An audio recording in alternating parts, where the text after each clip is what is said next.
नितिन मोहिनी जी। राधा श्री है जी। महाराज जी आपके चरणों में कोटि कोटि प्रणाम। महाराज जी, प्रारब्ध अनुसार आने वाले आकस्मिक मृत्यु को हम हमारे अभी के क्रियामान द्वारा प्रभु का नित्य स्मरण नाम जब सदाचार करके टाल सकते हैं क्या? मार्गदर्शन। क्यों टालेंगे? 10 दिन बाद जाना तो हम आज जा रहे हैं। जिसमें आपकी रुचि है प्यारे, आप 10 दिन पहले मिलना चाहते हो, 10 दिन बाद क्यों टालें?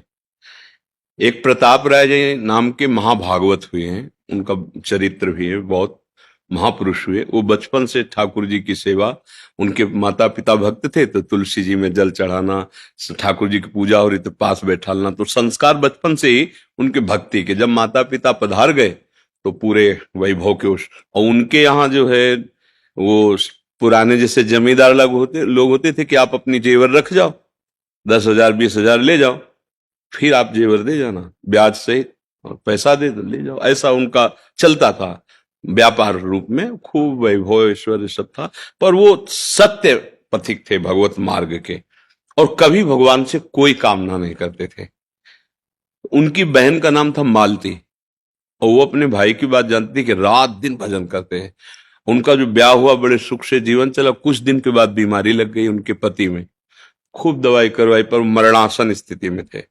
अब उसे 1 रुपया लगा, अगर भैया कह देंगे भगवान से तो निश्चित हमारा सुहाग बच जाएगा, क्योंकि मुझे पता है बचपन से भजन कर रहा है, भजन में बड़ी ताकत होती है।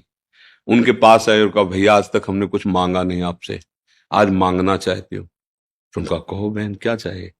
बोले आप भगवान से कह दो कि हमारे पति को अभी मृत्यु शैया पे ना ले जाए, क्योंकि हमारी अभी नव यौवन अवस्था है। ऐसा तो उनका वैसे बहन हमने कभी भगवान से कुछ कहा नहीं है।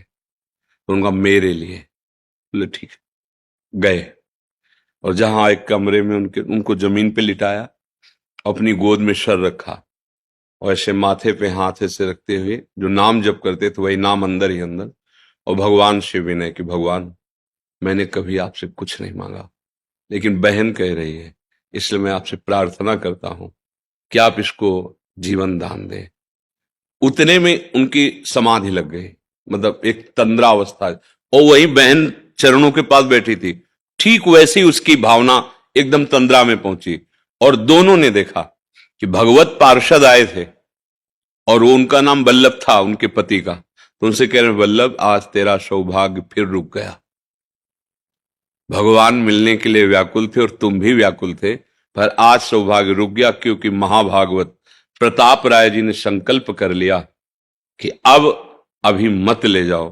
तो उनका ऐसा वो नहीं कर सकते, वो वल्लभ ऐसा नहीं कर सकते। मैं जन्म जन्म से जिनके लिए तड़प रहा था, आज मिलने का संयोग बन रहा है, और भक्त होकर वो हमें रोक देंगे? ये दोनों देख रहे थे, उनकी पत्नी मालती और उनके जो साले पद पर थे प्रताप राय जी भी। वो रो पड़े कि वो ऐसा नहीं कर सकते, वो भक्त हैं, वो जानते हैं इस बात को, वो ऐसा नहीं कर सकते। अचानक आंख खुली, दोनों की आंख खुली। उनका बहन सुना, बोले भैया रहने दो, भगवान से प्रार्थना करो कि हमारी बात झूठी हो जाए। नहीं, उनको जाने दीजिए। बात समझ ना, अगर भगवान हमें 10 दिन पहले बुला रहे हैं तो हम क्यों 10 दिन बाद जाना चाहेंगे? किस लिए जाना चाहेंगे? जैसे लगता है कि 10 दिन और भजन कर लेंगे। तो जब वो अभी मिलना चाहते हैं तो 10 दिन और भजन क्यों कर लें? अभी वो मिलना चाहते हैं तो हम उनके लिए कह दें कि नहीं अभी मत मिलो, 10 दिन बाद मिलना, क्योंकि हम भजन पूरा कर लें। इसमें कई राग है हमारे शरीर का, भोगों का, परिवार का, जो भगवत मिलन में बाधा पहुंचा रहा है। देखो एक बात अच्छे से समझ लो, सबको जाना है ना, ये बात समझ में है कि नहीं है? जाना है पक्का भैया, पक्का। मतलब रहना नहीं, पक्का। चाहे तपस्वी हो, चाहे महात्मा हो, चाहे विषयी हो, चाहे पापी हो, इसका नाम मृत्यु लोक है, यहां से जाना है। अच्छा, वो एक समय निश्चित है। अब उस निश्चित समय को सार्थक हम कर लें, राधा राधा, अपने प्रभु के पास जाएं। अब इस राधा राधा का प्रयोग हम 10 दिन बढ़ाने के लिए क्यों करें? जो हमें भगवत प्राप्ति में, वो हम 10 दिन जीने के लिए, थोड़ा भोग भोगने के लिए, ये तो बहुत है हानि की। अरे जब फांसी अभी होनी ही है तो 10 दिन बाद हम ये रिक्वेस्ट करें कि फांसी देना, तो बहुत है मूर्खता है, क्योंकि 10 दिन प्रतिपल फांसी लगेगी। लगेगी कि नहीं लगेगी? जो 1 मिनट में लगने वाली है वो 10 दिन प्रतिपल लगेगी, क्योंकि आप 10 दिन बहुत बुरी तरह कटेंगे कि मुझे फांसी में चढ़ना है, मुझे फांसी, तुम चढ़ाओ। अगर प्रभु बुला रहे हैं, आपको लग रहा है कि हमारा मृत्यु का समय, तो राधा राधा राधा, ये तैयारी है वहां के चलने। हम क्यों कहें मुझे रख लो, बोले नहीं जगत कल्याण होगा। क्यों जगत कल्याण हमसे? वो किसी भी के अंदर बैठ जाएंगे, मूकम करोति वाचालम पंगुम लंघयते गिरिम, तो जैसे यहां बैठ के बोल रहे किसी के अंदर बैठ जाएंगे। अरे वो जहां बैठ गए वही व्यासदेव हो गया, वही नारद जी हो गया, वही सनकादि हो गया, बैठना तो उनको है ना, और हर ऑफिस उन्हीं की है, कहीं भी बैठ करके वो बोल सकते हैं। तो ये बातें अपने लोगों को समझना होगा, क्योंकि अपने भक्त हैं, अपने भगवत मार्ग के पथिक हैं। जैसा प्रभु चाहे, जितने दिन प्रभु चाहे, जोई जोई प्यारो करे, सोई मोई भावे। तो भजन का प्रयोग प्रभु की प्रसन्नता के लिए, अगर ये रहस्य समझ गए तो सब आनंद आ जाएगा। भजन का प्रयोग करके अपनी कामनाओं की पूर्ति के लिए, मानो ऐसा जैसे ब्रह्मास्त्र का प्रयोग मच्छर मारने के लिए, ये बिना मांगे दुख सुख आता रहता है। जैसे तुम दुख नहीं मांगते हो, कोई मांगता है पर आ गया, ऐसे तुम सुख भी ना चाहो वो आ जाएगा। ये क्रम है तुम्हारे कर्मों का। अब तुम चाहो भगवान को, दुख सुख से ऊपर उठो और अखंड आनंद, अखंड प्रसन्नता, यही तो मांग है यार, कभी दुख ना मिले। वो स्थान भगवान के चरणारविंद है। वहां तक पहुंचने के लिए शरणागति और नाम जप, इसी से हो जाता है।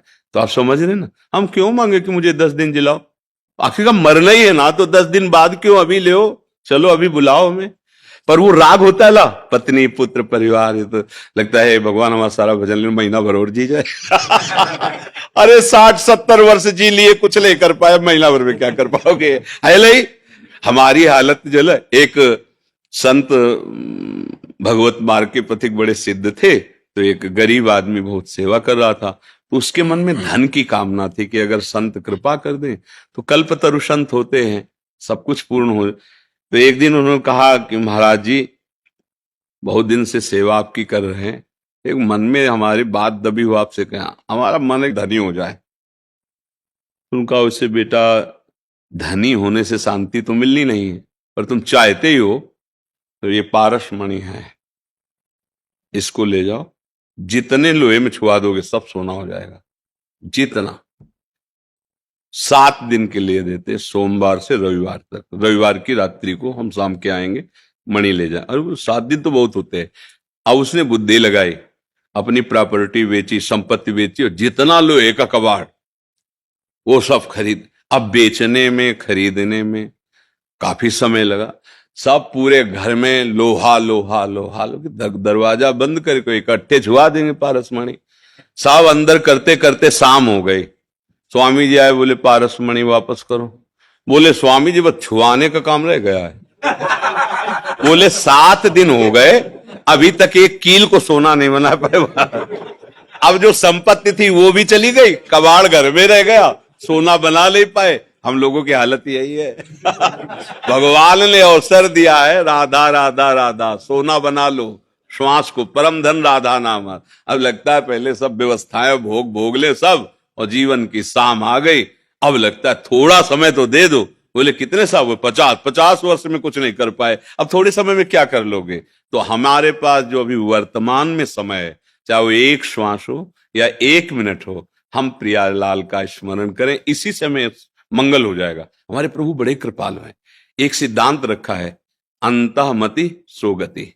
सब बिगड़ गया पूरा जीवन, लेकिन अंत में हम भगवान की शरण में होकर राधा राधा राधा वो सब बना देंगे। भगवान कहते हैं तेसाम हम समुद्धरता मृत्यु संसार सागरात। बस ये बात समझ लो, जीवन रहे या न रहे इसकी परवाह मत करो, ये निश्चित है। मान लो आपको 10 साल जीना है, तो काल की भी ताकत नहीं कि आपको मार सके, पक्का समझ लेना। और भैया अगर शाम तक जाना है तो फिर किसी की ताकत नहीं कि कोई बचा सके।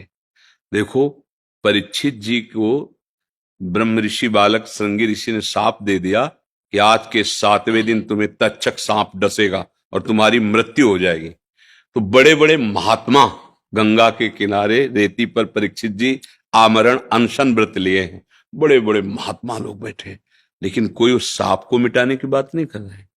7 दिन में इनका कल्याण कैसे हो, ये बात हो रही। और उनका प्रश्न भी यही है कि जिसने आमरण अनशन व्रत ले लिया है, जो म्रियमाण है, मरने वाला है, उसका परम कल्याण कैसे हो। देखा भगवान सुखदेव जी पधारे, दिगंबर भेष, ब्रह्मबोध से पूर्ण, कृष्ण प्रेम अनुराग।